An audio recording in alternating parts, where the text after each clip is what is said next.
Hi, today you join me in Valencia. I'm going to take you for a walk around and see the cars you can find. Much like me, a Brit abroad, so it's this gorgeous Land Rover Discovery just behind us. It's a Series 1 post facelift, but it's a rare three-door model, which by this time in the UK we saw very few of because we'd all started buying the five-door. So it's great to find it. And of course, funnily enough, it has to be when I'm abroad. Plenty to see today, and I'm going to share with you what I find. Speaking of sharing, if you like this video, please comment, share, like, and do subscribe. It's in British Racing Green. It looks great with this tan interior. The original cars actually had a light blue interior designed by Terence Conran. It had this quirky feature of a shoulder bag that could be unzipped from the center binnacle. I love to see one of those. Let's keep walking. Look at this Mini. Oh, British Mini or Italian Lancia Ypsilon.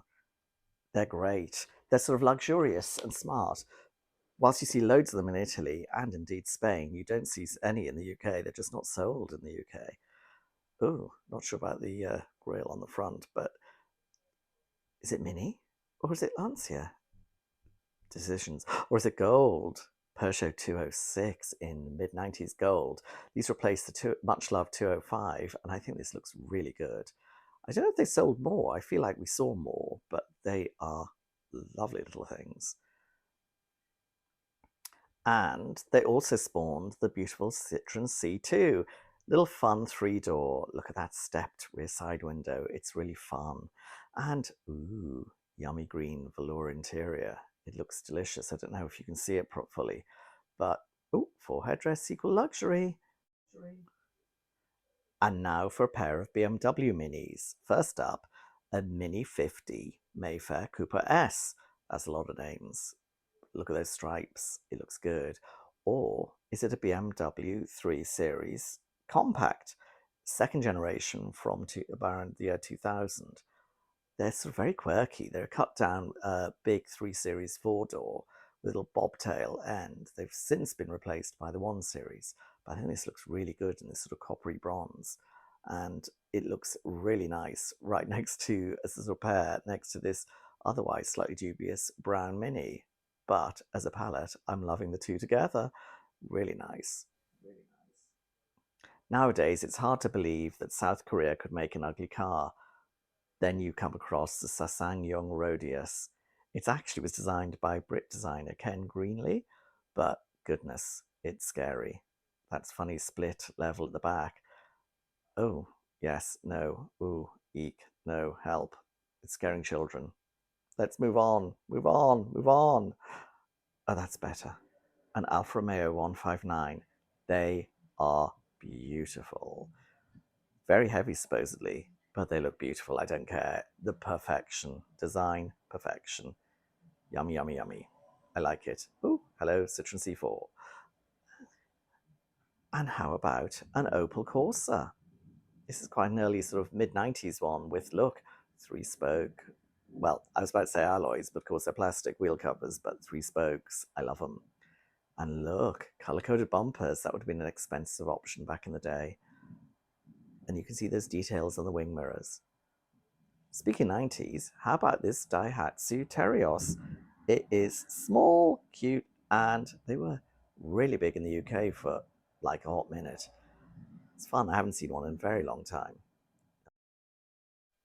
Style. Now there's a misnomer. The poor old Peugeot 306 saloon. The ugly duckling in the bunch. The hatchback's lovely, and the saloon, well, it's just awkward. I'm sorry. Speaking of awkward, the Fiat Cinquecento is a cute little creature. The Fiat 500L, its big brother, is, well, big. I know it's got a sort of cuddliness, but oh, it's big. But now, would you want one of those? Or would you rather have a Renault Scenic? I don't know, actually. You see, I would usually have thought I'd have taken the Scenic, but the 500L is quite fun if it didn't happen to have the most uncomfortable seats in the entire world. Let's keep walking. Oh, look at this cute VW Lupo. They're short and cute and cute. But I really love this front end with sort of blanked off grille.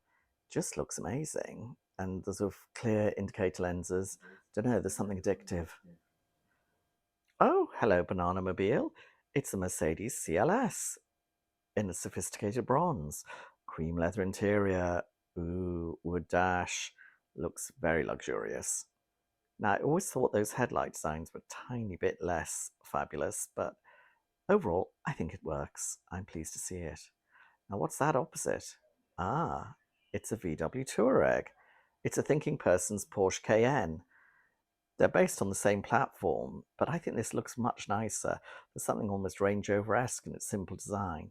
And that interior has been influenced by the VW Phaeton of the same era, which was itself the thinking person's Bentley Continental Flying Spur.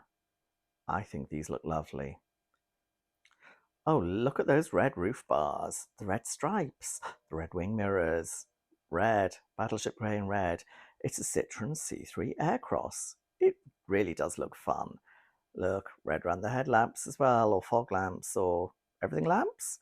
Good, it's a bit confusing on those Citroens, but it looks fun and chunky and cute. Oh, look, it's another three-door four-wheel drive. This time it's the Land Rover Freelander, and it looks really nice. Oh, look, it seems to have that problem of the sort of slightly two-tone paint. Oops, moving on. So, three-door Freelander or three-door Opel Corsa. I wish that Freelander had the three-spoke alloy wheels that it can have. They are lovely. Now look at the side window graphic. It reminds me of Ford Sierra XR4i. However, there's a purpose here. The black hardtop can actually be replaced by a soft top for when you want to have open air days. Now look at that rear brake light. It's like War of the Worlds Alien. Love it. Less lovely, however, is this Mercedes GLK. I thought they looked very peculiar when they were first introduced. And strange enough, Mercedes forgot to engineer them for right-hand drive. So they couldn't sell them in the UK, a market that loves expensive four-wheel drives. Madness! Hello, it's yet another three-door four-wheel drive. This time it's an Opel Frontera. I haven't seen one of these in ages. They were very popular at the time, but not known for being the most reliable. This one's a three-door sport, and look at those wheel arch blisters. Such a great detail. This one thinks it's an Audi Quattro, I think, but who cares? It looks really good. Nothing to see here, just a BMW 5 Series E39. Very, very popular in Spain. Oh, look, another three-door four-wheel drive, a Honda HR-V. Now, I'm actually not sure that they are four-wheel drive. It's a fun roader, so I suspect not, but I love it. It's that high back and hang on, stop the traffic. It's a Peugeot 205. This is patina perfection for some people. I think it needs a polish, but there you go. Others prefer it, so each their own. More Peugeot, this time a pretty 306 hatch. It's one of the later models, you can tell by the smooth grille, and it's the hatch, it's not the unfortunate saloon. It just looks really pretty, and they were a great drive. Actually, the saloon was a great drive. I did enjoy driving one for a while. It was fun. Ah, Rover 25. Almost as much loved in Spain as they are in Britain. In fact, possibly more loved. This one's in opaline green. At least I think that's what it's called. It reminds me of the colour that my parents had. They had two SD1 Rovers in opaline green, and it's this exact shade.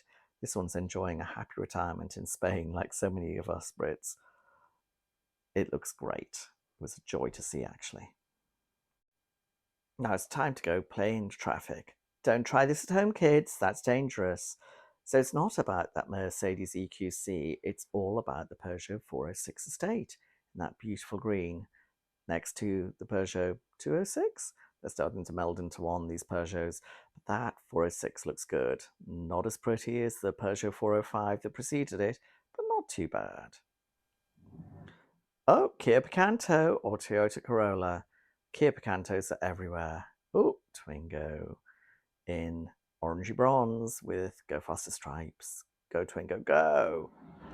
Ooh, Citroen Cactus. I love them. Wow. Chrysler PT Cruiser, the original American retro car. I actually like them. Opel Vectra.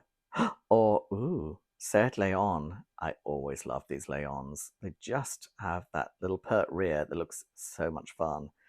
Yeah, and then there's Vectra. Anyway, Vectra actually looks good in this colour. Mercedes SLK. Just what you want in a hot weather. Oh, or Jaguar X-Type. They love them in Spain. The thinking man's Mondeo. And it's another three-door four-wheel drive, this time Suzuki Vitara. Or you could do Toyota Celica. Personally, I prefer a Golf Mark IV in that lovely navy blue. Oh, this does look smart, a Mercedes 190. It looks really good in that red. Oh, one of my favourite cars is the Renault Laguna 3 Coupe. It's like a sort of baby Aston Martin, actually, but it's a Renault. I really like it. I actually think the rear of this car is better looking than an Aston Martin. Scandal. Or, as we would say in Spain, escandalo. But they're really smart, and I love seeing them. And you actually see them quite often in Spain. So that was a treat and a half. Oh, hello, VW T2. This one's a California spec. I wouldn't be surprised if I was even a US spec with those big bumpers. And look at those quad headlamps. It does look nice. This is a quirky vehicle, the Seat Toledo, not to be mistaken with a Triumph Toledo. It is a booted Seat Altea. The Altea looked lovely. The Toledo, less so. Oh, speaking of awkward rears, here's another bustle butt BMW 7 Series E65. I like them. Can't help it. Oh, Saab 93 Sport Combi. It does look lovely in that sort of aqua blue. And what's this next to it? Not a Toyota Safari, but a Tata Safari, a 5-door. I don't know if these are sold new, but it's a rare find.